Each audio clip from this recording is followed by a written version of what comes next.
मी या जातीचा, तो त्या जातीचा, त्याला असं करा, याला असं करा.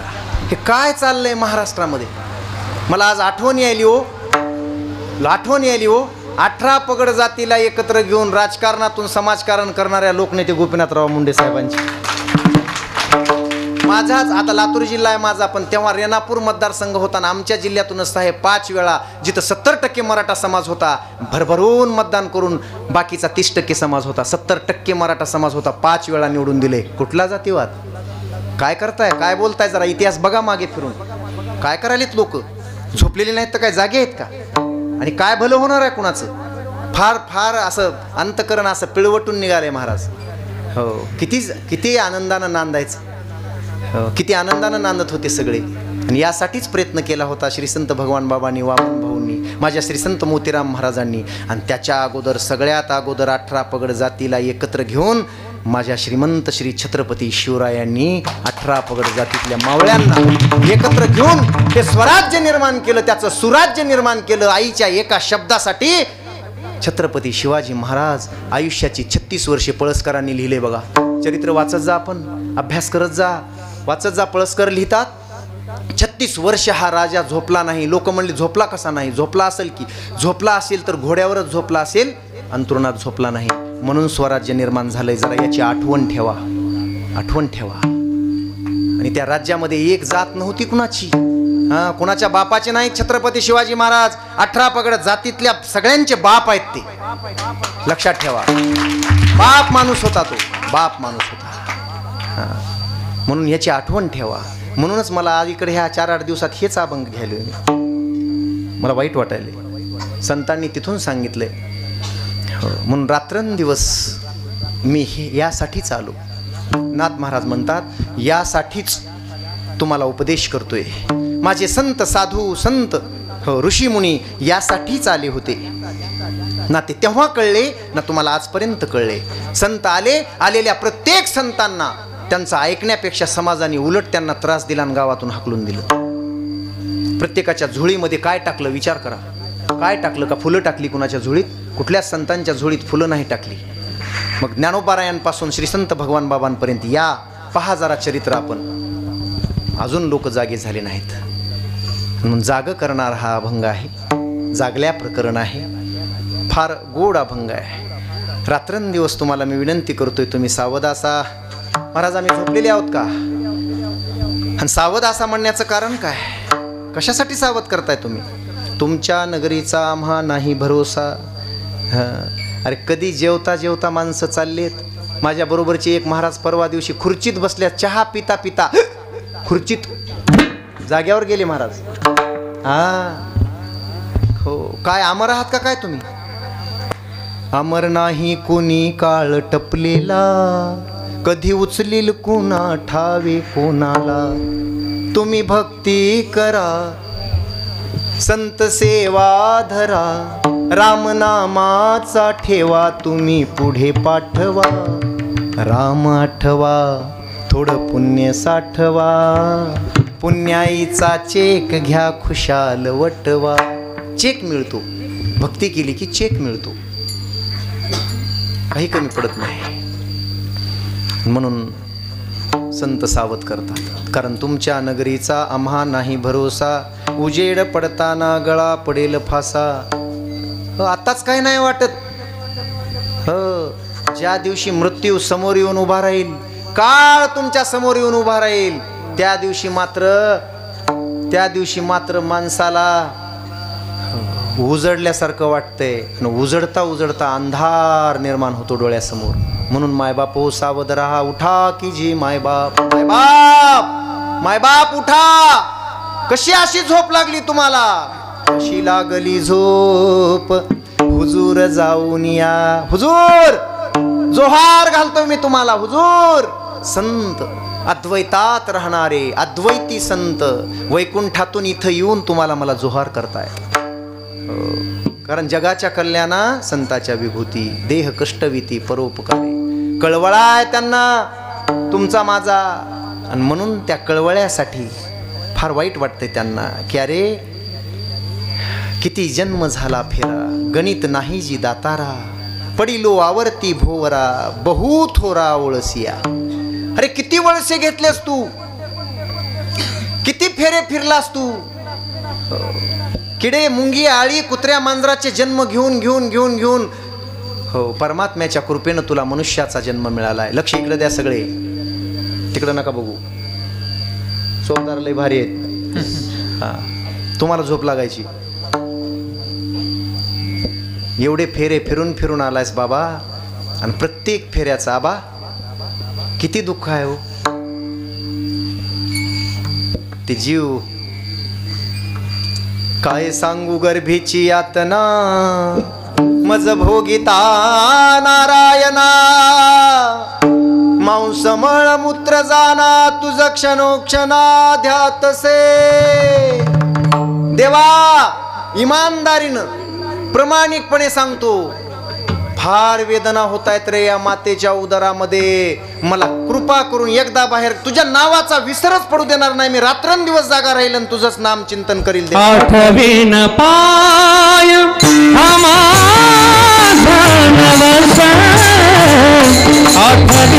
पाय आठवीन पाय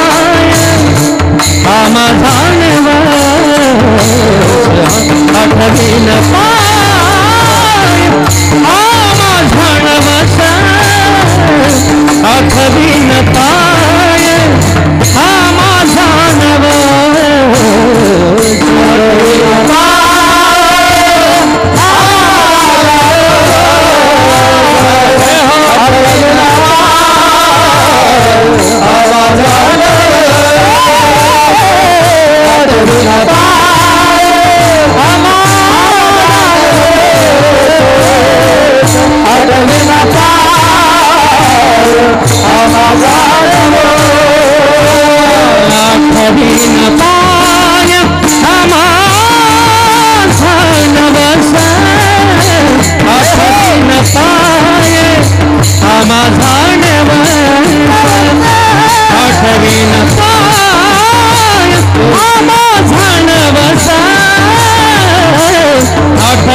शपथ घेतली होती का नाही?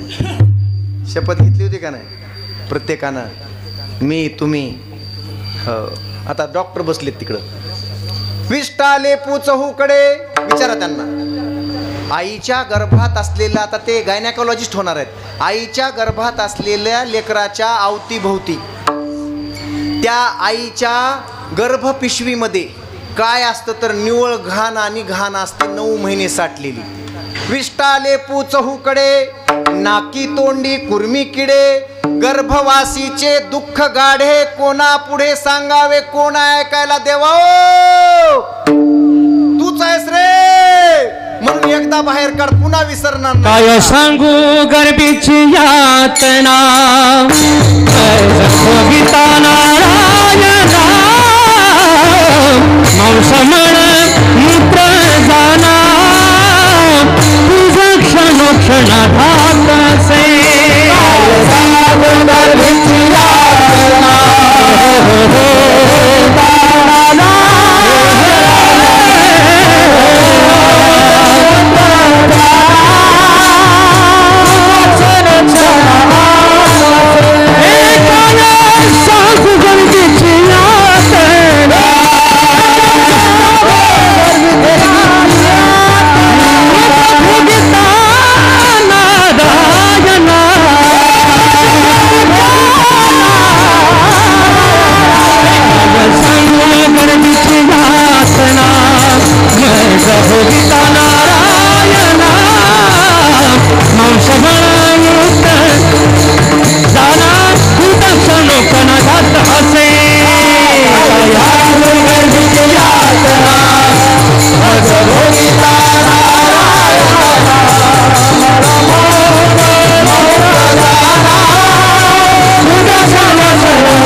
कीर्तन ऐकू वाटाले.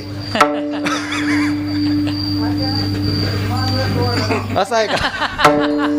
आणि आज तर हरिदिनी आहे, विशेष जागरण आहे. आणि हे बघा, पुन्हा बोलवा नाही तर न बोलवा, पहाटे 4 पर्यंत काकडा सुरू होईपर्यंत कीर्तन करणार आहे. काळजीच करू नका. तसं करा. काय झालं माय, आज जागरण असते, एकदाच 4-5 कीर्तन करून जाणार आहे. ही माय जागी आहे, ही माय जागी आहे जिच्या डोक्यावर तुळस आहे. ऐका, गळ्यात तुळशीची माळ आहे. माझे श्रीसंत भगवान बाबा म्हणायचे, तुळस घेऊन जी दिंडीमध्ये पुढं आहे, कोण? दगडाबाई सांगळे, दगडाबाई सोमा सांगळे, नागलवाडीची. भगवानगडाच्या बाजूला 6 किलोमीटर नागलवाडी नावाचं गाव आहे. 2च आहे का? मला ते गडावरून उतरून असं येऊन तिकडे नेलं होतं. हां, गेलो होतो. नाही म्हणजे गडावरून उतरलो, कीर्तनवाडीला आलो ना, असं गेलो, त्याच्यामुळे लांब पडलं. हो, दगडाबाई सोमा सांगळे आणि शाहू येडते लमान समाजाची होती, गोरमाटी. भगवान बाबांनी तिथं जाऊन दारूच्या चालू असलेल्या भट्ट्या आणि तिथं जाऊन दोघांना माळ घातली होती आणि अखंड पंढरीची वारकरी झाली. ती लक्षात ठेवा, लमान समाज. आणि ती दगडाबाई सांगळे डोक्यावर तुळस घेऊन बाबांच्या दिंडीमध्ये, नारायणगडाच्या दिंडीमध्ये सतत पुढं असायची. तशी माझी माय जागी आहे. डोळे झाकू नको बरं माय कीर्तन, नाहीतर माझा अवमान होईल. काय सांगावं या गर्भातल्या यातना, जास्त काही सांगू नका महाराज. पण जीव जन्माला आल्यानंतर पुन्हा तरी त्याची आठवण काय चालू आहे. अरे सगळे मातीतून निर्माण झालेले पुतळे आहेत तुम्ही, आम्ही. मातीत जायचं एक दिवस.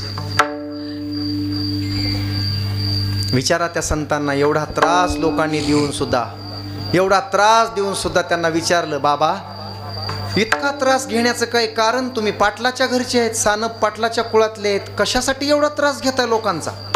काय घेणं देणं? काय गरज पडली? मारेकरी पाठवितात लोक तुम्हाला गडावर, कशासाठी? 4-2 लोक.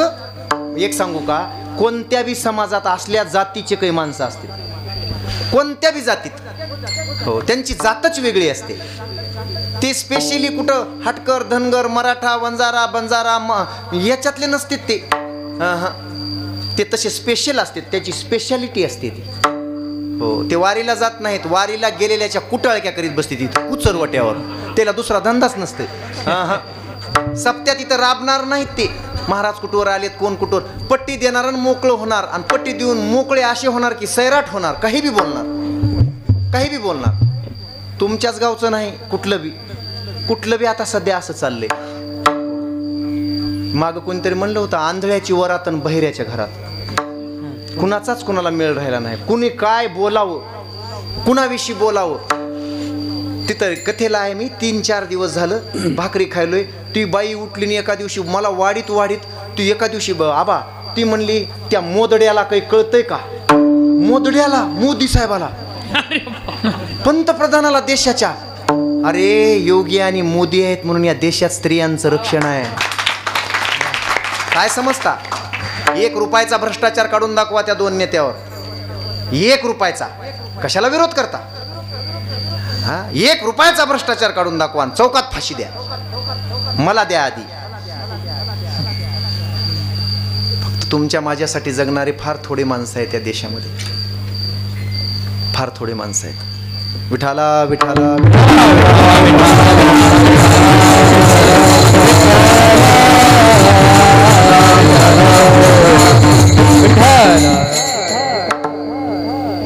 काय बोलावं कुणावर बाबा. ते अशी शिव्या द्यायले. मी म्हणलं बाई मोठे माणसं आहेत ते, आपली लायकी नाही. हो, माणसं आता बाहेरून यायला सुरू झाले. मंडपात या बसा. ते आदरणीय बाबा महाराज, बाबासाहेब महाराज इंगळे म्हणायचे, बरं झालं म्हातारपण तरी पोरग झालं. विठाला विठाला.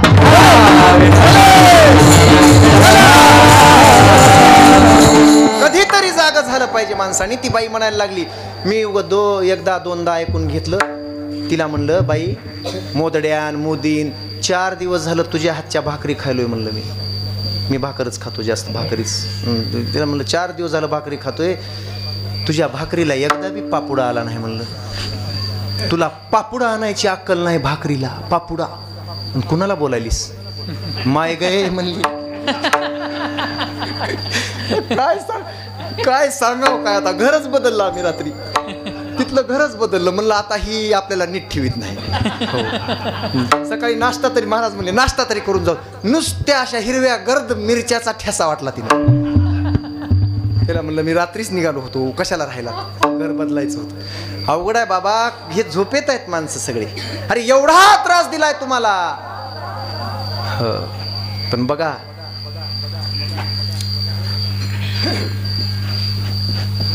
एवढा त्रास देऊन सुद्धा शेवटी गप्प बसले नाहीत. दुर्जन माणसं. ते कोणत्या एका समाजाचे नव्हते, असं टोळकं होतं. 10 जातीचे कोण 10 होते. पण त्यांनी महाराज असा पाठलाग केला ना, असे मागे लागले होते. कुठून कुठून लोकांना बोलवायचे ते. शेवटी कसलाच विलाज चालला नाही. चोर सुद्धा जायचे आणि बाबाच्या पायावर डोकं ठेवून परत यायचे. अरे ह्याला मारायला गेलो, चोर बाहेरून मागविले तरी सुद्धा ते चोरच माळकरी होऊन यायलेत. आता ह्याला करावं काय? ह्याला गडावरून खाली उतराव कसं? मी जाग होण्यासाठी सांगायलो, सावध. कशी असती सावधानता, कसा असतो जागेपणा. बाबा इथपर्यंत गेले लोक. आणि शेवटी जाऊन 2-4 वर्दी दिली, नगरला जाऊन दिली. कोणाला? त्या काळात एक स्वतःच सरकार स्थापन केलेले नानासाहेब पत्री सरकार होते. पाटील होते, नाना पाटील म्हणायचे त्याला लोक. क्रांतिसिंह नाना पाटील. आणि हे लोकांचं टोळकं गेलं आणि सांगितलं, हे भगवान बाबा लोकाला लुटायलाय नारायणगडावर बसून. लोक श्रद्धाळू आहेत आणि लुटायलाय. आणि तिथं चोर राहतेत सगळे त्या बाबाजवळ. नानासाहेब आमच्यावर उपकार करा, आमच्या या डोंगरदऱ्यातल्या, या बीड जिल्ह्यातल्या, नगर जिल्ह्यातल्या लोकांवर. ह्याला कसंही करून मध्ये टाका, नाही तर ह्याच्या पायात पत्रा ठोका. ऐकताय कुठपर्यंत जातील लोक? माय बापो, नाना क्रांतिसिंह नाना पाटील हे नाव घेणं सुद्धा त्या काळामध्ये लोकांची घाबरगुंडी उडायची. ही सत्यता आहे. त्यांच्या समोर तर कोणीच जाऊ शकत नव्हतं. समोरासमोर जाऊन अशा गप्पा मारणारा कोणीच जन्माला आला नव्हता. हे असला माणूस होता, धिप्पाडचे धिप्पाड आणि तत्वनिष्ठ. मुघलांच्या आणि इंग्रजांच्या विरोधात स्वतःचं सरकार स्थापन करून त्याला पत्री सरकार म्हणतात. पत्री सरकार. सदा त्यांच्या हातामध्ये चांबड्याची एवढी जाड सुंदरी असायची. सुंदरी, सुंदरी म्हणजे बाई नाही, सुंदरी. पूर्वीच्या PSI कडे ती सुंदरी असत होती, आता ती सुंदरी राहिली नाही. हा, ती हातात असायची. महाराज कोणी गुन्हेगार सापडला की आधी असा सरप देऊन टाकायचा त्याला आणि पुन्हा त्याला पालता करायचा आणि पालता करून त्याचे इथं अशा काठ्या घालायच्या, काठ्या, आणि त्यानं बांधून टाकायचं आणि तळपाय वर करायचे असा पालता टाकून. त्यांची शिक्षाच असली होती म्हणून लोक घाबरत होते. बाबा कसली शिक्षा? पालता टाकायचा माणूस जर देशाच्या विरोधात बोलला, जर समाजाच्या विरोधात बोलला, जर साधू संतांच्या विरोधात बोलला आणि पुन्हा असे पाय तळपायवर झालं की काठीनं वरून झोडपायचं आणि सुंदरीनं पाठ फोडून काढायची. त्याला भरमापाचा असा एक शब्द आहे सुंदरीलाच, त्यालाच भरमापाचा असं एक म्हणत होते. आणि लोकांनी वर्दी दिली. बरं तेवढंच करायचे नाहीत नाना पाटील, बाबासाहेब भाऊ, तेवढंच नाही करायचे. ते घोड्याला, बैलाला पायामध्ये काही लोक, जुने लोक पत्रा मारित होते, झिजू नयेत म्हणून, त्याच्या नख्या झिजू नयेत म्हणून. आणि ते पुन्हा माणसाच्या पायाला गुन्हेगार तो सापडला आणि त्यानं कबूल केलं की त्याच्या पायाला खिळे ठोकून पत्रा मारित होते. असली होती. कोण जाईल वाटेला? जाताल का तुम्ही? कोण जाईल? समोर जात नव्हते. आणि ते आळंदीच्या अलीकडं, श्री क्षेत्र आळंदीच्या अलीकडे एक पिंपळगाव आहे, तिथं एक कपडे शिवणारा शिंपी होता. जरा ते न्हावी, शिंपी, सुतार, जरा माणसं थोडे असे बोलके असतात, चांगले असतात पण बोलके असतात. ते ते भेट नाहीत कुणालाच, पाटलाला भेट नाहीत, काहीच नाही. ते भिनं नाहीच. ते कुठले पाटलाच्या घरातली बातमी कुणाला काढता येत असेल तर ती सुताराला, लोहाराला, न्हाव्याला, शिंप्याला बरोबर काढून घेते. ते दाढी करीत करीत बरोबर काढून घेते, असा मिशीवर हात देऊन काढून घेते ती. हो बाबा, तुमच्या मिशा अशा किती वेळ असल्या ना असं करीत असला, बायको थर कापत असली तर ते अजिबात करीत नाही, असं करीत करीत सगळंच काढून घेते. अहो 2-2 गुलाबजामुन बसण्यासारख्या मिशावाले माणसं सुद्धा त्या सगळं उकलीत येत फितगुज त्यांच्याजवळ. ते क्रांतिसिंह नाना पाटील, हे मिशा आणि 110 किलो वजन महाराज. बाबा त्यांना सांगितलं. क्रांतिसिंह नाना पाटील नगरहून आले बीड जिल्ह्यामध्ये. लोकांनी सांगितलं की हा इंग्रजांना मदत करतोय हा बुवा. हो, जे देशाच्या विरोधात फितुरी करतात त्यांना गडावर नेऊन जीव घालतो, त्यांना आश्रय देतो, याचा बंदोबस्त झाला पाहिजे. या फितुरांनी सांगितलं. नाना पाटलांनी नुसते अशी राहिलंच की ते शिंपी क्रांतिसिंह नाना पाटील, ती शिंपी काय म्हणी सगळ्यांना. आता सगळे तुम्ही आम्ही, बाबा नाना पाटील आलेत म्हणून रे जपून राहा, ते रस्त्यानं येताना समोर कोणी जाऊ नका. ते शिंपी कपडे शिवीत म्हणलं, कोणाची हिंमत नाही कशी. म्हणला मी जातो. नाना पाटलाच्या समोर जाऊन त्यांच्यासोबत 2 मिनिट बोलतो. लोक म्हणले नको र, जाऊ नको र, बरं होणार. ते म्हणला नाही आपण कोणाला भीत नसतोय, मला कोणाची भीती वाटत नाही. क्रांतिसिंह नाना पाटील तिकडून आले आणि ते कपडे शिवता बाहेर पडलं. लय गोड आहे. कपडे शिवता बाहेर पडलं आणि ते नाना सगळे नानांना भिवून बाजूला सरकले लोक. हे एकटंच गेलं त्या शिंप्याच्या त्याच्या दुकानातून बाहेर पडलं. नाना आले की समोर गेलं. समोर जाऊन ते आता एवढा गडी 4-4.5 फुटाचा, नाना पाटील 6 फूट 6.5 फूट. त्यानं असं थांबल्या असं वर असं बघायला गेलं. नाना पाटील म्हणले, कोण रे तू? महाराज लटलट नुसता असा चेहऱ्यात चेहरा घातला आणि डोळ्यात डोळे घातले की कोण रे तू? त्यानं म्हणाव का नाही, मी पिंपळगावचा शिंपी आहे. ते म्हणला, मी शिंपळगावचा पिंपी आहे. असले नाना पाटील होते महाराज. कसला बी माणूस गारच. आणि ते नाना पाटील सुंदरी घेऊन गडावर कुठं आहेत ते भगवान बाबा? बोलवा त्यांना. असं करतात का ते देशाच्या विरोधात? आश्रय देतात फितुरांना? बोलवा. बाबांकडे सेवेकरी गेला. आणि सेवेकऱ्यानं सांगितलं, बाबा ते क्रांतिसिंह नाना पाटील पत्री सरकार आलंय, आपल्या इथं कशासाठी आले? ते म्हणले, असू दे, मी पूजेत आहे, पूजा झाल्यानंतर त्यांना भेटेन म्हणा, सांगा. बसायचं असलं तर बैठकीत बसा म्हणावं सरळ. त्यांना काय भीती आहे महाराज साधूला? त्यांनी येऊन सांगितलं.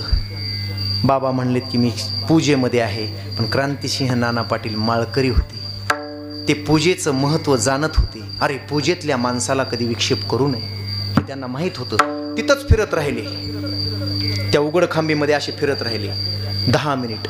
बाबांची पूजा झाली की सोहळ्यातच बाबा आले. पूजा झाल्याबरोबर रामकृष्ण हरी पाटील या, आदर केला. ते असे लाल बुंद डोळे करून, कशाला या? डोळ्यात डोळे घालून बघितले. भगवान बाबा म्हणले, काय झालं पाटील? डोळ्यात डोळे आजपर्यंत माझ्या कोणीच घातले नाहीत. चेहऱ्यावरची चमकन, ते डोळ्यात डोळे घालून बघणं, पाटील झालं काय? नजरेला नजर भिडवली की पाटील गार झाले, म्हणाले. त्या चेहऱ्याकडे पाहिल्याबरोबर, ते रूप पाहिल्याबरोबर आणि ती नजर पाहिल्याबरोबर, त्याचं विलक्षण तेज पाहिल्याबरोबर गार झाले पाटील. आणि पाटील मनाला म्हणाले, हा महात्मा असं करणारा नाही, हा कधीच असं देशाच्या विरोधात करू शकत नाही, हा कुणाला लुबाडू शकत नाही. माईच्या नावाला माणसं दाखवा हो, लगेच ओळखीत आहो आम्ही कुणाच्या मनात काय ते, काय शिजायलंय ते चेहऱ्यावरून कळतंय. लागलीच ओळखलं आणि हात जोडले. ती सुंदरी गळून पडली हातातली. हात जोडले नाना पाटलांनी. पाटील तुम्ही हात जोडू नयेत, मोठे माणसं आहात तुम्ही, या बसा बैठकीत. पाटील म्हणले, नाही मला पुढे जायची घाई आहे. सुंदरी गळालेली शेवकाने पाटलाजवळ आणून दिली. ती म्हणले, तिकडंच ठेव, संतांचं हे संतांचा दरबार आहे, इथं नको ती सुंदरी. आणि मला कुणी कुणी फितूर केलं होतं, मला त्या कुणी कुणी सांगितलं होतं दुष्टांनी, त्यांची यादी काढ, त्याला सुंदरीनं हाणायचे म्हणले. बाबा म्हणले, मी तुम्हाला असं जाऊ देणार नाही. आणि तेव्हा बाबांनी त्यांचा सत्कार केला, नारळ दिलं, पुष्पहार घातला. आणि गडाचा नियम आहे, कुणीही कसलाही कुणीही असो, इथं 4 घास खाल्ल्याशिवाय मी परत जाऊ देत नाही. बाबांनी नाना पाटलांना तिथंच बसवलं. दोघं मांडीला मांडी लावून जेवले आणि नाना पाटलांनी क्षमा मागितली. पाटील तुमच्यासारख्यानी क्षमा मागू नये, तुम्ही देशाचं काम करताय. नाना पाटील म्हणले, तुमचं काम आहे ते चालू ठेवा बाबा, चालू ठेवा. चर्चा झाल्यानंतर बाबांनी सांगितलं की मी आश्रय देतो, चोरांना आश्रय देतो, मी देतो, पण जे देशाच्या कामाला येतात, चोऱ्या सोडून देऊन माझ्याकडे 10-15 चोर आहेत, ज्यांनी पवित्र तुळशीच्या माळी घातल्यात आणि देशाचं काम करतात, ते गोर गरीब बिचाऱ्यांना मार्ग दाखवण्याचं काम करतात, असे माझ्याकडे चोर आहेत. पण स्वातंत्र्याच्या कामामध्ये ते चोर आलेले आहेत, म्हणून मी त्यांना सांभाळतो, कुणालाही सांभाळत नाही. हो, तिकडे जाणारी त्यांची बुद्धी मी इकडं वळवली आणि त्यांना देशाच्या कामासाठी प्रेरित केले. पाटील म्हणले, बाबा क्षमा करा, आणि हे तुमचं चालू असलेलं कार्य असंच मोठं व्हावं, हीच माझी अपेक्षा आहे. ऐकताय? पण त्रास नाही थांबला. 6 मुद्दे आहेत, 6 सांगणं होत नाहीत मला. हो, 6 वेळा असे प्रसंग आणले होते दुष्ट दुर्जन लोकांनी. आबा, पण अशा संतांना कितीही असे प्रसंग आणले तर काय होईल बरं? पर ती बी पैलवान होते गडे, फार व्यायाम केलेला होता. मारायला कुणी येणार आहे म्हणून कुणी जर वर्दी दिली, समोर सांगितलं, बाबा तुम्हाला मारायला उद्या चोर येणार आहेत, असं जरी सांगितलं, अरे भगवान बाबाची छाती नेहमी उघडी आहे, कुठले चोर यायचे ते येऊ दे. अजून बी 7 बंदुकी आहेत गडावर आणि 12 तलवारी आहेत, कधी गेलात तर बघा. कच्च्यानं राहून कसं जमल? रात्रंदिवस हा महायुद्धाचा प्रसंग, अंतर्बाह्य जग आणि मन, कच्चं राहून नाही जमत. आणि शेवटचा प्रयत्न केला महाराज, शेवटचा प्रयत्न. माणूस काय बघा, कुत्र्याला गती आणि माणसाला प्रगती सहनच होत नाही. कुठं बी, कोणत्या बी समाजात, कोणत्या बी धर्मात, आपल्यापेक्षा पुढं जात असल माणूस कोणी, त्याला कसं वडायचं. महाराष्ट्रातल्या समाजाचं प्रदर्शन भरविल तर एकदा दिल्लीला, आणि एक जण महाराष्ट्रातून असा हुशार, आमच्या बाबासाहेबासारखा, 3 बरण्या घेऊन गेला काचेच्या, अशा काचेच्या स्पष्ट दिसणारं मधलं, आणि तिन्ही मध्ये हो, इथले गंगथडीचे खेकडे भरले. खेकडे खेकडे कळते तुम्हाला? यू नो खेकडे? खेकडे, हा, यस. ते खेकडे भरले आणि तिथं बरण्या घेऊन गेले आणि तिथं ठेवल्या, त्या प्रदर्शनात मांडल्या. ते वैज्ञानिक म्हणायला लागले, house that, what is that, wow, what is that.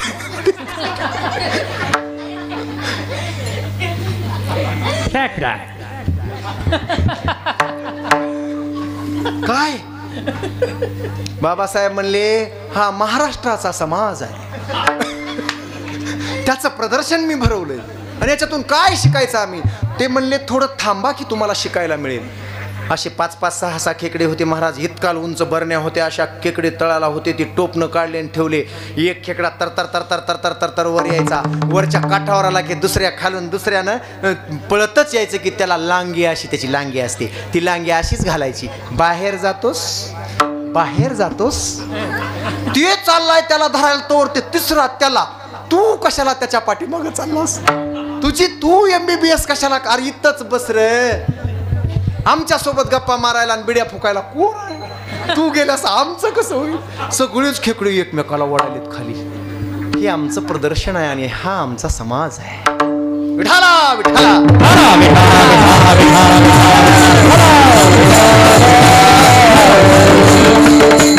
परळीला doctor Rajaram Munde साहेब आहेत. आलात कधी तर शिवाजी चौकाच्या बाजूला त्यांचा दवाखाना आहे, आनंद हॉस्पिटल. तिथे आम्ही नेहमी बसतो. त्यांना छंद आहे, ज्ञानेश्वरी वगैरे खूप अभ्यास करतात, ते छंद आहे त्यांना. फार सात्विक माणूस आहे. कधीही या तुम्ही, सगळे देव मानतात त्या माणसाला, डॉक्टर म्हणून बरं का. इतका सज्जन माणूस आहे. कधीही या, बघा एकदा येऊन. एके दिवशी सहज गेलो, पावसाळ्यात काही काम नव्हतं, कीर्तन नव्हते. ते बोलवत असतात आम्हाला नेहमी. गेल्यानंतर ते म्हणले, महाराज हे बघा, आज तुम्हाला बोलण्यासारखं काही नाहीच म्हणले माझ्याकडे, माझा मूड ऑफ झालेला आहे. मी म्हणलं, कशानं झाला आहे मूड ऑफ? ते म्हणले, 6 दिवस झाले एक बाई आली म्हणले, जवळच्याच खेड्याची आहे, आणि ती आली की म्हणते म्हणले, काय आग उठली आयो डॉक्टर साहेब, मायो आता कसं होईल. आमची भाषा आहे लातूरकडची, कळलं का तिकडे. आता मी काय करू, आता मी तिकडे जन्मलेला हो, आता आता करू काय, करू काय. हां, का हसूला लाव की, का बोलला लाव की, का करूला लाव की, तुम्हालाच काय कळलं की. तसं हसू नका, भाषा आहे. साहेब म्हणलं, मला येऊ द्या. ती माता माऊली आली की मला बोलून घ्या तुम्ही. इकडे बसलेले आम्ही त्या रूममध्ये, समोर रूम आहे, त्यांनी बोलून ते आले की सांगितलं, महाराज मी गेलो. तिनं ते तसं केलेलं पाहिलं मी, आणि डॉक्टर साहेबाला इकडे या बोललंस. म्हणलं काही नाही.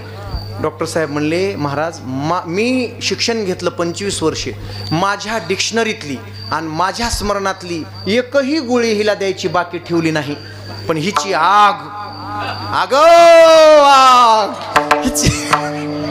हिची आग काही कमी झाली नाही. 6 दिवस आतापर्यंत हजारो पेशंट दुरुस्त केले मी.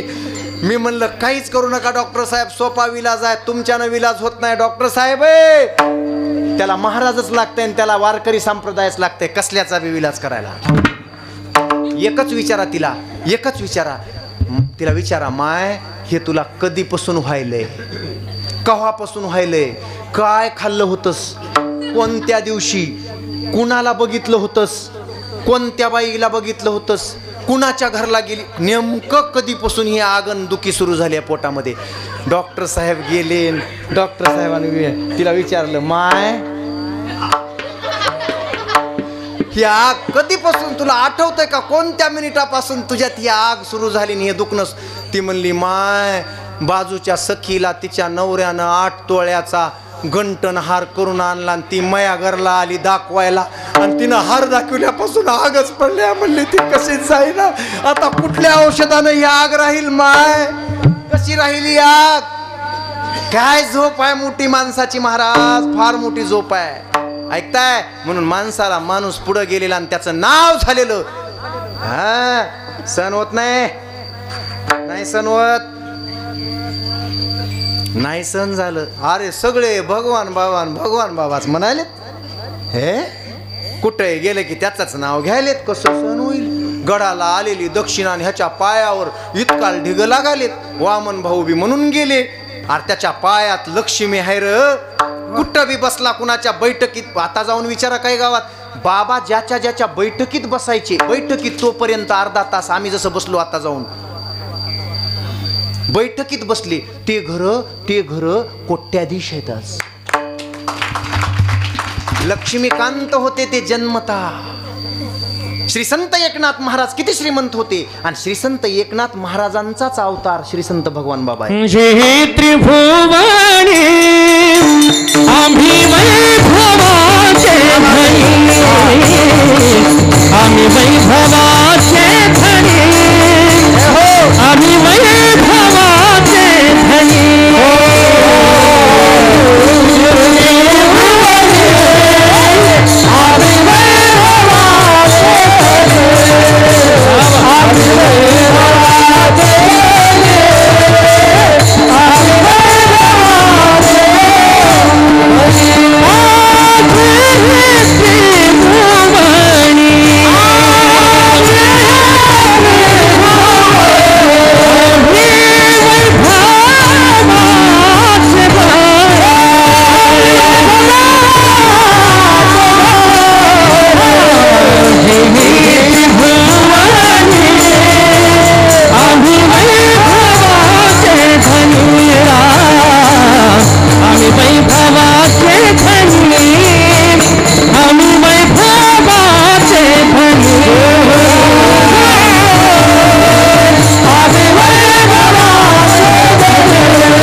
मिळाले आज पोट भरून.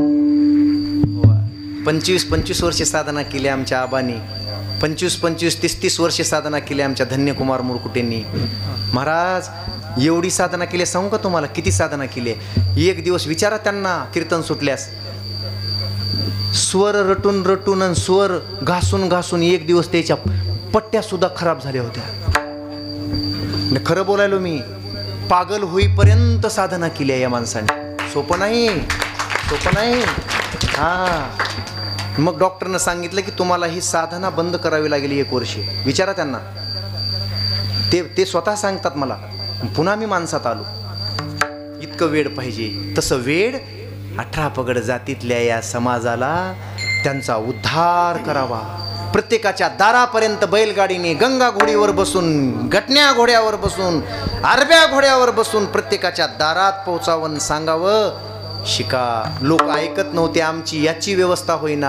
आणि लोकांनी धनधान्य दिलेलं ते निहून भगवान गडावर टाकावं, तिथं वसतिगृह निर्माण करावं, तिथं कॉलेज काढावं. औरंगाबादला कॉलेज काढावं. गोरगरिबाचे लेकरं शिकल्याशिवाय मोठे होऊच शकत नाही. 1948ला डॉक्टर बाबासाहेब आंबेडकरांची भेट झाली आणि त्या दिवशी ठरवलं भगवान बाबांनी की माझा हा पीडित समाज, दऱ्या डोंगरातला समाज, ऊसतोड 18 पगड जातीचा समाज शिक्षणाशिवाय कधीच सुधरू शकत नाही. म्हणून आधी क्रांती केली पाहिजे. यांच्या हातात नंतर टाळ दिला पाहिजे, पण आधी शिकलं पाहिजे. डॉक्टर आधी डॉक्टर व्हा, आधी शिका. आधी डॉक्टर व्हा, इंजिनियर व्हा, कलेक्टर व्हा. कलेक्टर होऊन, डॉक्टर होऊन गळ्यात टाळ घेऊन कधीतरी इथं येऊन लाईनला उभा राहा. मग तुमची श्रीमंती आहे, मग तुम्ही ग्रेट आहात. हे शिकवलं भगवान बाबांनी. पण साधारण छळ नव्हता. शेवटच्या वेळी 1951ची वारी, पंढरीची वारी करून आल्यानंतर, परतीच्या वारीनं आल्यानंतर शेकडो हजारो लोक नारायणगडावर होते. आणि हे लोक वारीला गेलेले वारकरी तिकडं भजन करत होते आणि इकडं धापाची चांडाळ चौकडी हे दुष्ट दुर्जन याला कसं फसवायचं आणि शेवटचा डाव कसा टाकायचा याचं चिंतन करीत होते. आणि मग वारीच्या नंतरची दुसरी जी एकादशी वद्य, त्या एकादशीला रात्री 12पर्यंत 1पर्यंत कीर्तन झालं बाबांचं. नंतर जागर झाला आणि मग बाबा त्या दिवशी खूप, परतीच्या वारीमुळे खूप समाज जमलेला होता. बाबांच्या त्या मोठ्या हॉलमध्ये सुद्धा जागा नव्हती. बाबांचा पलंग तिथेच. आणि मग हे सगळे माता माऊल्या सगळ्या ज्याला जिथं जागा सापडेल तिथं झोपलेल्या. आणि चांडाळ चौकडी जागीच होती. बाबांचा नियम होता पहाटे 4 वाजता उठणे, डोक्याला टापर गुंडाळणे, रुमालाचं गुंडाळीत होते ते. आणि टापर गुंडाळून बहिर्दिशेला जाणे. बाबा 4:30 वाजता बहिर्दिशेला जातात आणि गेल्याबरोबर यांचा डाव या दुर्जनाने साधला. मुक्ताबाई माऊली, जिच्या हाताने बाबांनी खूप दिवस भोजन केलं होतं आणि बाबाजीला सख्या बहिणीप्रमाणे प्रेम देत होते, त्या मुक्ताबाई माऊलीची चोळी आणि फुटलेल्या बांगड्या बाबांच्या त्या गादीवर या लोकांनी टाकल्या, गादीवर टाकल्या आणि सगळ्यांना उठवायला सुरुवात केली. असला बाबा असतो का? माणिक बाबांचा शिष्य असा असतो का? नैष्टिक ब्रह्मचर्याची गादी आहे. हे काय चाललंय इथं? शिंतोडे उडवायला सुरुवात केली महाराज. बांगड्या बाबाच्या गादीवर, बाबाच्या अंतरुणात, चोळी बाबाच्या अंतरुणात. अरे काय गडाला, हो गडाचं सगळं वैभव नष्ट झालं. काय ठेवलं या बाबानं? स्त्रीलंपट बाबा. अरे बाप्पा बाप्पा बाप्पा बाप्पा. आणि तेवढ्यात बाबा बाहेरून आले, सगळे लोक एकत्र झालेले. माझ्या मायबापांनो, काय वाटलं असेल ज्या महात्म्याला जन्मतेनी प्रसंगे स्त्री देह शिवणे अंगे. ही इथंच नाही गोष्ट, शेवटी जेव्हा डॉक्टर नर्सेस माझ्या भगवान बाबांना रुबी हॉल डॉक्टर ग्रँट उपचार करत होते. बाबा म्हणले, फिरून फिरून 4 राज्य फिरून फिरून माझ्या भाविकांसाठी, भक्तासाठी, माझ्या रंजल्या गांजल्या समाजासाठी ही गोधडी जुनी झाली. डॉक्टर किती जागी ऑपरेशन करताल आणि हिला किती ठिगळं लावताल? ठिगळं लावून जगण्यात काय अर्थ आहे? आणि तुमच्या नर्सेस, माझ्या आईचा हात मला लागलेला आहे, पण तुमच्या नर्सेस माझे कपडे, माझे शरीर बघत नाहीत, कुठं बी हात लावत्यात. हे जाता जाता मला ह्या शरीराला सोडता सोडता ही वेळ माझ्यावर कशाला आणता डॉक्टर? त्या नर्स तेवढ्या येऊ देऊ नका डॉक्टर. मला माझ्या ज्ञानोबारायांच्या ज्ञानेश्वरीचं चिंतन करू द्या. माझी शेवटची घटका मला माझ्या ज्ञानोबारायांसाठी घालू द्या. डॉक्टर ग्रँट हतबल झाले महाराज. एवढा निक्का माझे गुरुवर्य म्हणायचे, नेहमी म्हणायचे कीर्तनामध्ये, प्रातस्मरणे ज्ञानोबा माऊली महाराज लटपटे नेहमी म्हणायचे, जो माणूस हो ज्याचं भजनात पक्का, वागण्यात निक्का, तो देवाचा सखा. जो भजनात कच्चा, वागण्यात लुच्चा, तो यमाचा भाचा. ते नेहमी म्हणायचे. अरे वेद बाबा ओ, जरा दमर, थोडं कळ काढ र. बस माय. नाही थांबले महाराज ते लोक. बाबा तिकडून आल्याबरोबर बाबा म्हणले, अरे कशाचा गोंधळ पहाटे पहाटे? काय चाललंय? 5-5:30ची वेळ आहे, काय करताय? गोंधळ कशाचा चाललाय? माणसांना आराम. बाबा, तुम्हाला राहण्याचा इथं अधिकार नाही. तुम्ही तुमचा अधिकार सगळा गमावून टाकलाय. काय केलंय तुम्ही? हे तुमच्या गादीवर, तुमच्या अंथरुणामध्ये चोळीन बांगड्या निघाव्यात फुटलेल्या. काय केलंय तुम्ही? हे काय सगळ्याला काय वेड समजताय? आम्ही काय बेसावध आहोत? काय चालवलंय हे? असं म्हणल्याबरोबर बाबांनी नजर टाकली. पहा म्हणले ते लोक. बाबांनी पाहिलं तिथं. अरे अरे अरे अरे अरे, हजारो इंगळ्या अंगाला डसाव्यात, अशी अंगाची तळपायापासून इथपर्यंत आग झाली. ब्रह्मांड फिरायला लागलं, आकाश फिरायला लागलं. काळ सर्पासारखे त्या लोकांचे शब्द कानामध्ये शिसवताव गरम गरम, असंच कानामध्ये हो इतकी आग व्हायला लागली, शिसवतल्यासारखी. गरगर गरगर आबाळ फिरायला लागलं. अरे हे काय पाहतोय मी? हे काय करताय तुम्ही? माझं काय चुकलंय? मी कुणाचं काय खाल्लंय? मी कुणाचं काय नेलंय? मी कुणाचं वाटोळं काय केलंय? 37 वर्ष गायी राखण्यापासून आणि गुरु माझ्या माणिक बाबांची सेवा करण्यापासून, आलेल्या प्रत्येक भाविक भक्ताला जीव घालण्यापासून 37 वर्षे या गडावर मी सेवाच केली आहे. ह्या सगळ्या परिसरातल्या आणि येणाऱ्या सगळ्या माझ्या माता माऊल्या समजून, माझ्या माता भगिनी समजून त्यांची सेवा केली आहे मी. हे माझ्यावर तुम्ही काय आळ घेताय? काय आरोप घेताय? नाही, आता जर तुमची हो बाबा इथंच जर तुम्ही राहिलात, तुमची जर आबरू बाहेरच्या वाट्यावर आणायची नसेल, हे कृत्य जर लोकांना आम्ही ओरडून सांगू, तुम्ही जर इथं राहिलात तर आत्ताच्या आत्ता तुम्ही या गडावरून खाली उतरलं पाहिजे. 37 वर्ष ज्यांनी 1951 पर्यंत ज्या बाबांनी सेवा केली आणि शेवटी बाबांना चक्कर आली, बाबा तिथंच पडले, शेवेकरी आले, पाणी मारलं, बाबांना उठून बसवलं, हवा घातली. एवढा दांडगा माणूस, शरीरानं धिप्पाड माणूस, विचारानं एवढा मोठा माणूस, पण महाराज हो, स्त्रियांच्या बाबतीमध्ये जर कोणी शिंतोडे उडवले, जर कोणी आबरू घालण्याचा प्रयत्न केला तर कसला बी माणूस जाग्यावर येतंय का नाही बाबा? कसला बी माणूस कुणालाच भेट नाही. माणूस मंत्र्याला भेट नाही, माणूस मुख्यमंत्र्याला भेट नाही, पंतप्रधानाला भेट नाही, युनोच्या अध्यक्षाला भेट नाही, बायकोला भेल्याशिवाय राहत नाही. घरातली इज्जत, कारण तो इज्जतीला भेटतो कुळ परंपरेच्या. मग आबरूचे लक्तर तोडायला सुरुवात केली. बाबांनी एकच विचार केला, आता काय करावं? ह्यांची तोंड बंद करायची असतील तर मला काय करावं लागेल? पांडुरंगा, काय एवढं वैर आहे रे तुझं माझं? देवा, तुझा माझा का रे वैराकार? दुःखाचे डोंगर दाखविशी. काय असं घडलंय माझ्याकडून? काय चुकलंय माझं? सांग ना देवा. मी बाबांनी एकच विचार केला, ह्या लोकांची तोंड बंद करण्यासाठी काय करावं? आणि बाबा हळूहळू गडावरून खाली उतरले. पखाल डोह आता तलावात गेलाय. पखाल डोह त्या ठिकाणी त्या शिंदाडीच्या बेटाजवळ बाबा यायले. तोपर्यंत कारभारी नावाचा माणूस बाबांचाच सेवेकरी होता. त्याच्याकडून बाबांनी, अरे रात्रभर जागरण करून माझं तोंड कसं तरी पडलंय रे, मला सुपारी खायची आहे, थोडी सुपारीनं आडकिता दे. त्याच्या जवळचा मोठा त्या बटव्यातला आडकिता घेतला कारभाऱ्याजवळचा, आणि आडकिता घेतला पोंडूळचा कारभारी, आणि त्याचा आडकिता घेऊन बाबांनी सुपारी घेतली. मी खातो म्हणले, निवांत तोंड धुतलं नाही, तोंड आता थोडं इथं पखाल डोहावर तोंड धुतो आणि मग सुपारी खातो. बाबा त्या पखाल डोहावर गेले, शिंदाडीच्या बेटाजवळ गेले. हो, असा अंगाची आग होत होती. आणि जाऊन पद्मासन घालून बाबा बसले आणि विचार करू लागले, काय चुकलंय माझं? कशाकरिता लोक एवढा छळ करत असतील? काय वाटोळ केलंय मी यांचं? का माझ्या मागे लागले असतील? ह्यांना काय उत्तर द्यावं? ह्यांचे तोंड कसे गप्प करावेत? झटकन उठून उभारले. एकच पर्याय आहे, याला दुसरा पर्याय नाही, एकच पर्याय आहे, जो अडकिता घेतलेला होता खिशात. ज्या इंद्रियामुळे हे लोक माझ्यावर शिंतोडे उडवत आहेत, ते इंद्रिय जर नाही ठेवलं तर कोण बोलेल पुढे? झटकन एका झटक्यात शरीरापासून इंद्रिय कापून टाकलं बाजूला. रक्ताच्या चिळकांड्या उडाल्या. बाबा किती पवित्र होते.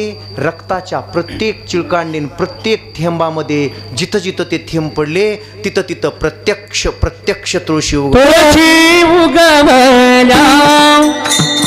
रक्त सांडील तुळशी उगवल्या.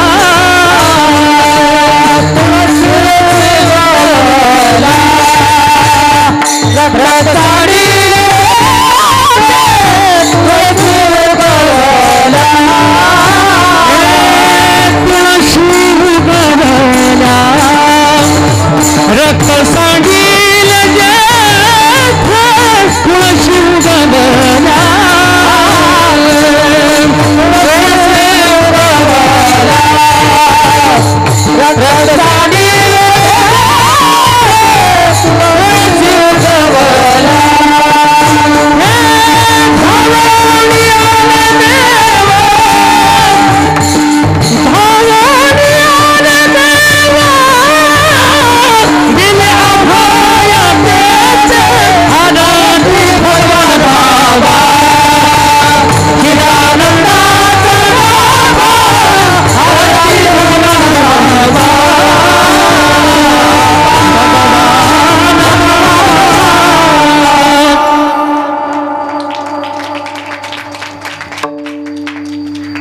तिथंच थांबलं नाही बाबा. अजूनही एवढा बुड आहेत त्या तुळशीची. आता बी तलावात जागा गेली असली तरी बी त्या पखाल डोहाजवळची एवढा बुड आहेत तुळशीची. आता साक्षीला प्रत्येक थेंबा थेंबातून प्रत्यक्ष नारायण भगवान प्रगट झाले. एक एका थेंबाने समाजासाठी दिलेलं प्रेम, एका एका थेंबाने परमात्म्यावर केलेलं प्रेम. म्हणून रक्ताच्या प्रत्येक थेंबात सुद्धा परमात्मा होता, पवित्रता होती. रक्ताच्या प्रत्येक थेंबात तुळस म्हणजे पवित्रता होती. याला म्हणतात सावधपणा.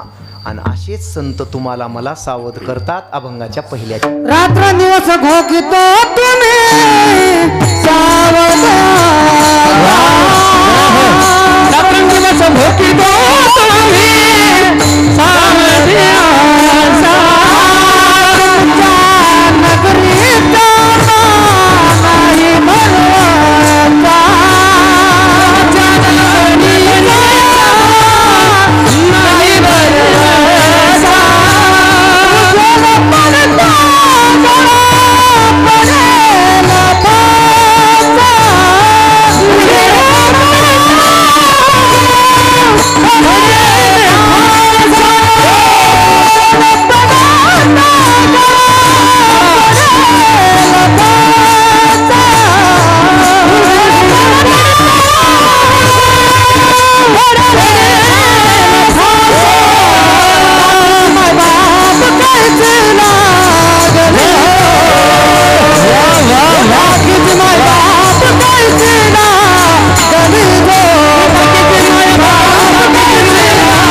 असते जाग जागच जाग.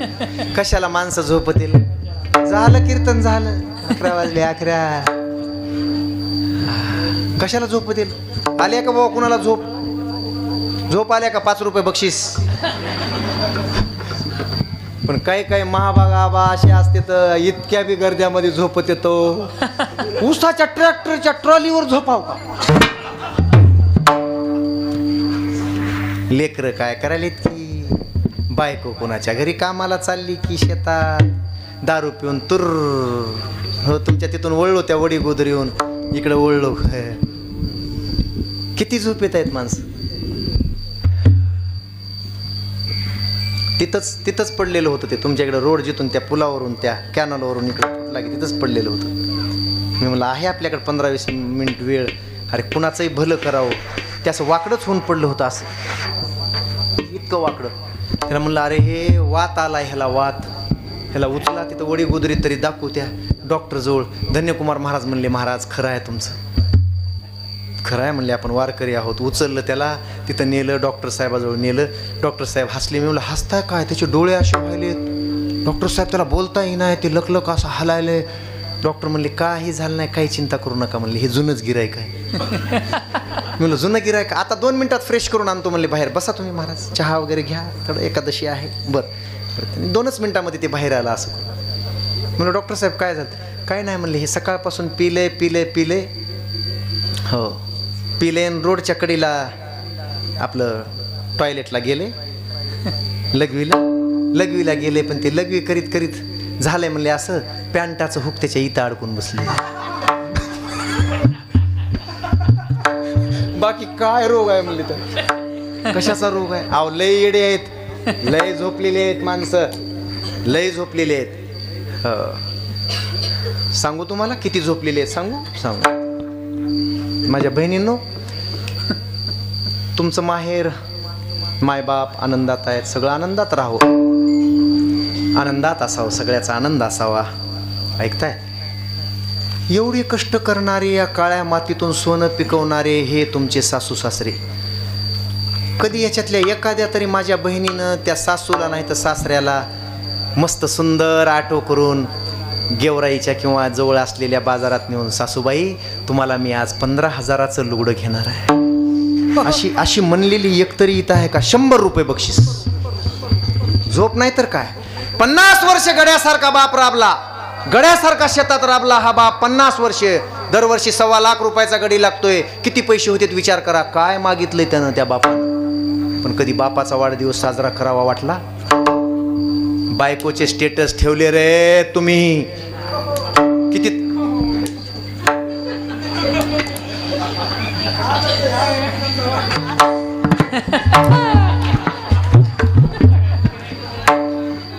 दादा ह्याच्यापेक्षा कसली झोप असते. 50 वर्ष राबणाऱ्या माणसाचा वाढदिवस आमच्या लक्षात आहे का. माझी माय जिनं पदराखाली घेऊन आम्हाला रक्ताचं पाणी केलं. रक्ताच्या 40 थेंबापासून दुधाचा अमृतासारखा एक थेंब तयार होतो. डॉक्टरला विचारा. तो पाजला आम्हाला आणि आम्हाला मोठं केलं. आपल्यासाठी जीव द्यायला सुद्धा जी माय माऊली तयार आहे. तिचे वाढदिवस कधी आहेत माहित आहे. झालंय कीर्तन. जा उठा त्या बापाला जाऊन मिठी मारा. जा उठा त्या आईला जाऊन मिठी मारा. जे झालं ते झालं आतापर्यंत. मारा मिठी एकदा. मला तू पाहिजे साई.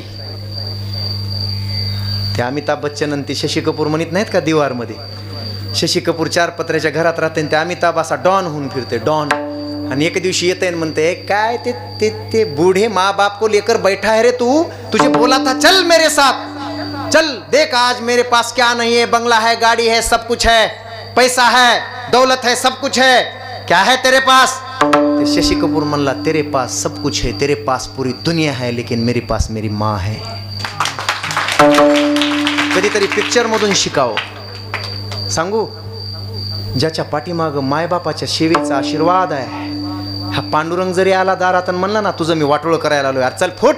तुझ्या बापाच्यानं माझं वाटोळं करणं होत नाही जोपर्यंत माझ्या मागं माझ्या मायबापाचा आशीर्वाद आहे. हा आणि एखाद्या दिवशी पांडुरंग आला ना आला दारामध्ये आणि तो म्हणला मला तुझं चांगलं करायचंय आणि त्याच्या मागं जर मायबापाचा तळतळाट असेल. पांडुरंगा तू नाही तुझ्या बापाचा बाप आला तरी माझ्या मायबापाचा जर मला शाप मिळाला असेल मी जर मायबापाची सेवा केली नसेल वेळेवर, त्यांना पाहिजे तेव्हा म्हातारपणामध्ये मायबापाला आधार दिला नसेल, पांडुरंगा तुझ्या बापाच्या बापानंही माझं चांगलं करू शकत नाहीस तू. होऊ शकत नाही, कधीच होत नाही. सगळे झोपेत आहेत माणसं.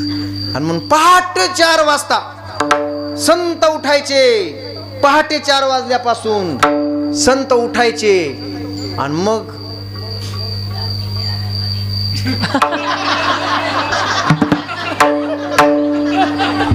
अगाध ज्ञानाची निदा विश्व स्वप्नाचा हा धंदा भोगीत होता प्रबुद्धा अनादि जो.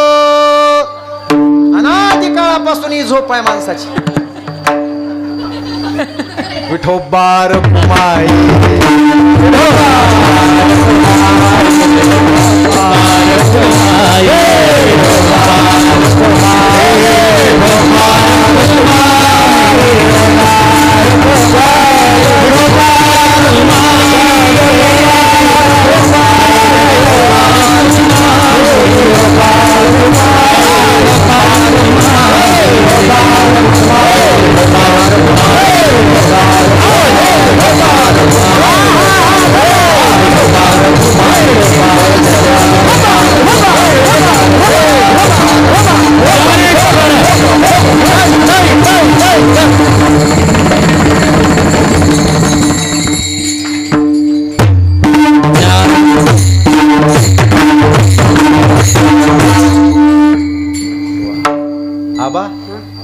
पहाटे 4 वाजता उठून उठा जागे व्हारे आता स्मरण करा पंढरीनाथा भावे चरणी. आता मी तुम्हाला 4 पासून पुन्हा 4 पर्यंत येतो आणि थांबतो 2च मिनिटात 3 मिनिटात. आबाजान म्हणले तर मग ते आता ते माझं झालंय. हा माझं झालं. पहाटे 4 वाजल्यापासून हे सगळं जागवण्याचंच काम आहे, दुसरं काहीच काम नाही. संत जागवण्यासाठीच येतात. अनंत आता जागा रे बाईनो जागा, आता जागा रे बाईनो जागा, जागा रे बाईनो जागा, आता जागा रे बाईनो जागा.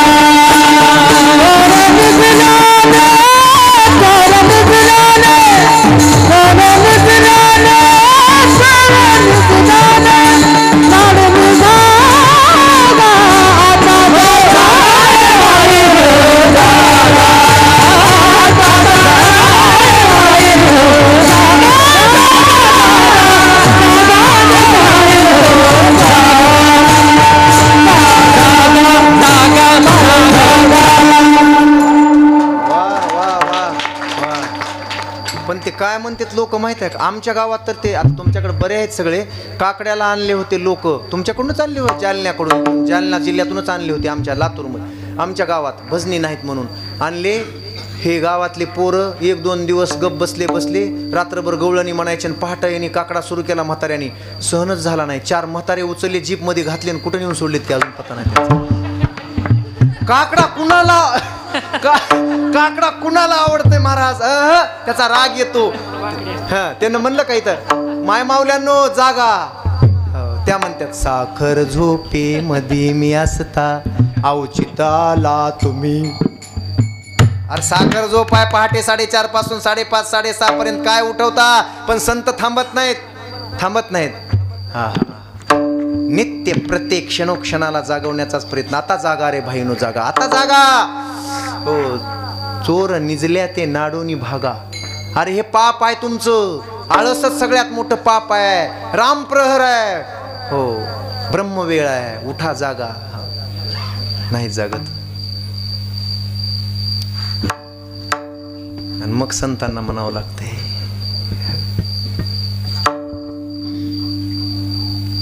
पांगुळ होऊन यावं लागतंय, जोशी होऊन यावं लागतंय, जागल्या होऊन यावं लागतंय. अहम वागा सोहम वागा प्रेम नगरावारी सावध होऊन भजनी लागा देव करा कैवारी. अरे वारी मलारीची वारी माझ्या मलारीची वारी, मलारीची वारी माझ्या मलारीची वारी, मलारीची वारी माझ्या मलारीची वारी, मलारीची वारी माझ्या मलारीची वारी, मलारीची वारी माझ्या मलारीची वारी.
हो सकाळ झाली मग काठी आपटीत आलं. लोक ऐकत नाहीत, असं ऐकत नाहीत. बहुरुपयाचं सोंग धरलं आणि ते कपडे घातले महाराज, वरून बेल्ट टाकला, एक पिशवी घेतली.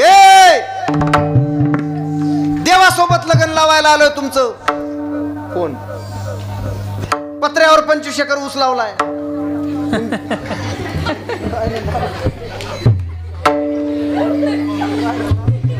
आताच्या आता अटक करून येईल आणि ते असे दांडका आपटायला लागले.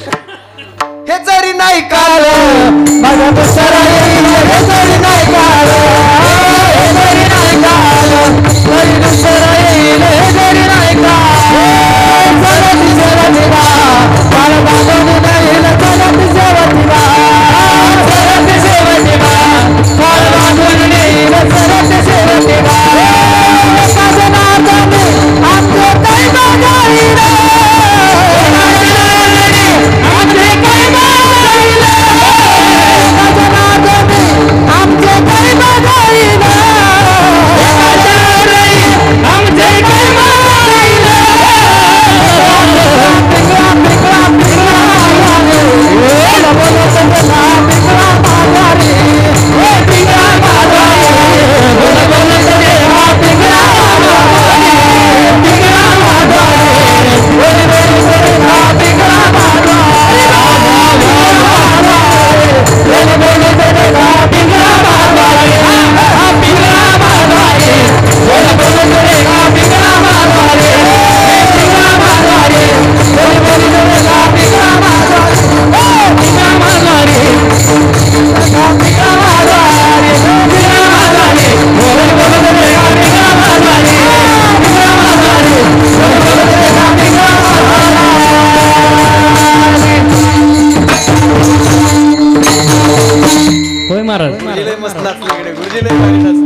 आबा काय म्हणत होते ते काठी आपटीत काय रायरंद आलता, राईंदरच होता की मग बहुरूपी. बहुरूपीच होता की ते. शेवटी काठी घेऊन येतंय, आपटीतय, धाक दाखवितय लोकांना. पहिलं बहुरूपी यायचा ताई आणि आम्ही पळून घरात दरवाजा लावून बसायचो जाऊन. बाबा आता धरून नेतय बहुरूपी. बहुरूप्याला भ्यायची माणसं, बरोबर आहे. आता कोणी त्याला रुपये देई बी ना. विसरू नका या गोष्टी. याची गरज होती, याची गरज होती. जोशी पांगुळ येते. महाराज रात्रंदिवस संतांनी तुम्हाला मला जागवलं. जागत नाही तर एके दिवशी गाडी बिघडली, बीडलाच कीर्तनाला यायचं होतं आबा. आणि मी एसटीत बसलो. बसल्या एक माझ्या बाजूला जे बसलेलं होतं का नाही, सीट होती एक रिकामी, त्याच्या बाजूला मी जाऊन बसलो एसटी. गाडी कामाला लावून दादा त्यानं 2 तिकीट मागितले कंडक्टरला आल्यावर. ओ कंडक्टर साहेब 2 तिकीट द्या. 2 तिकीट. ते कंडक्टर म्हणला 2. हा 2 द्या. त्याला काय दिले 2. मी म्हणलं हो दादा मी काढतो की माझं तिकीट, राहू दे की. ते म्हणलं नाही तुमचं काढायला नाही मी. हां हां. मी म्हणलं कोणाचं काढायलाच काय नाही म्हणलं. एक हरपलं तर एक असावं म्हणून उठवलं. किती झोपलेले आहेत, किती झोपलेले आहेत महाराज. आणि तेही शेवटपर्यंत आलं नाही. तिथंच दिंदरूडला उतरलं. तिथंच मी म्हणला का उतरायला, बीडपर्यंत जायचं होतं. 2 तिकीटं काढली होती. हां हां म्हणला हे कंडक्टर काल लय शानपण करू लागला, त्याच्याच गाडीत बसलोय म्हणला आणि त्याला फसवायचं होतं म्हणला. बीडचं तिकीट काढलंय म्हणला आणि इथंच उतरालोय म्हणला. आता ने गाडी कशी नेत. काय झोपलेले आहेत माणसं. कोणती झोप म्हणायचं, झोपलेले आहेत. बाबा सावध व्हा आणि भजनी लागा. देवाला कैवारी करून घ्या. रात्रंदिवस घोकितो तुम्ही सावध असा. तुमच्या नगरीचा आम्हा नाही भरोसा. माझी एक इच्छा आहे तेवढी पूर्ण झाली आपल्या गावकऱ्यांकडून तर बरं होईल. म्हणजे दुसरी इच्छा नाही काही तशी.